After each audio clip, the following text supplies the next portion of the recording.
লোকসভা ভোটের আগে এখন বীরভূমে যাবতীয় আলোচনার কেন্দ্রবিন্দুতে এই ব্যক্তি।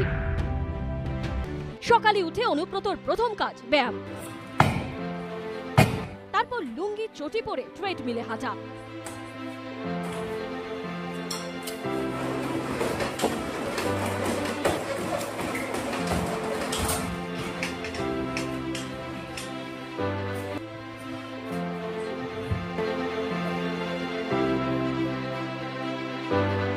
হুমকি হুঁশিয়ারির জন্য পরিচিত অনুব্রত বাধ্য ছেলের মতো বসে থাকেন।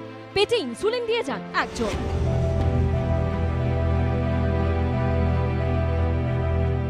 সঙ্গে চলে আরো একগুচ্ছ ওষুধ।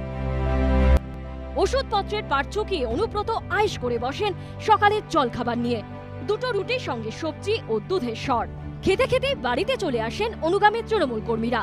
টুকটাক কাজকর্ম সারতে সারতেই চলে আলোচনা।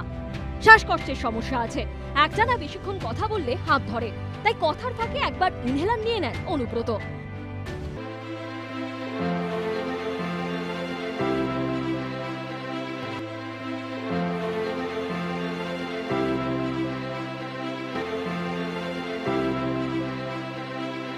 কিন্তু বাড়ি থেকে বেরোনোর আগে মায়ের খোঁজ নিতে ভোলেন না।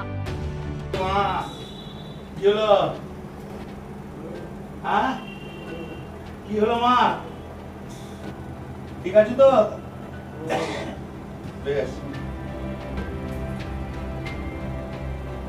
এই হলেন অনুব্রত মণ্ডল, তৃণমূল কর্মীদের কেশদা, বীরভূমের তৃণমূলের ভোট ম্যানেজার। হিন্দি ছবি দেখতে বরাবরই পছন্দ করেন অনুব্রত মণ্ডল। পছন্দের নায়ক দুজন, অমিতাভ বচ্চন, রাজ খান্না। আবার ফুরফুরে মেজাজে শোলে ছবি থেকে গব্বর সিংহর সংলাপ আওড়ান। ए सामा कितना आदमी आया रे छोड़ के आया। ভোটের আগে এখন অনুব্রত মণ্ডলের দম ফেলার ফুরসত নেই। প্রার্থী নন ঠিকই, কিন্তু বীরভূমের লড়াই মানে তো তার প্রেস্টিজ ফাইট।